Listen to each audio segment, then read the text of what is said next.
I thought I had retirement figured out. More time, more freedom, less stress, but something felt off.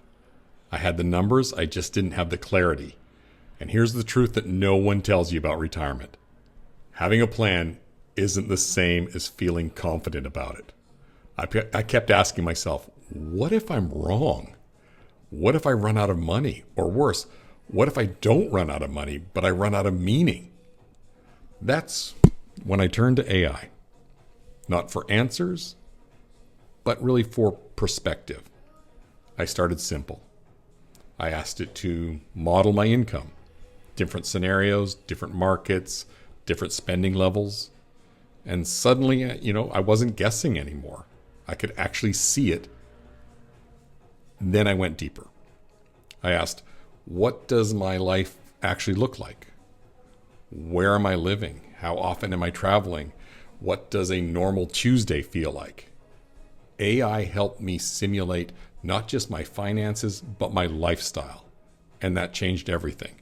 Because retirement isn't just a math problem. It's a life design problem. I started testing ideas. What if I live in Spain part of the year?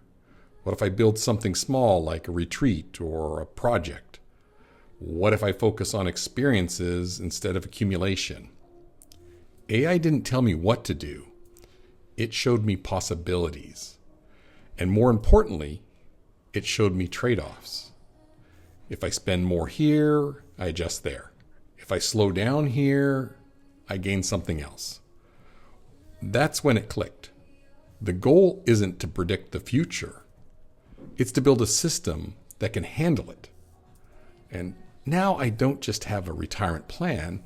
I have a flexible model, something I can adjust, refine, revisit. And that gives me something I didn't expect. Calm. If you're thinking about retirement or already in it, don't just ask, do I have enough? Ask, does this life actually fit me? And if this helped you think differently, save it or come back to it later, because the second half of life shouldn't be left to guesswork.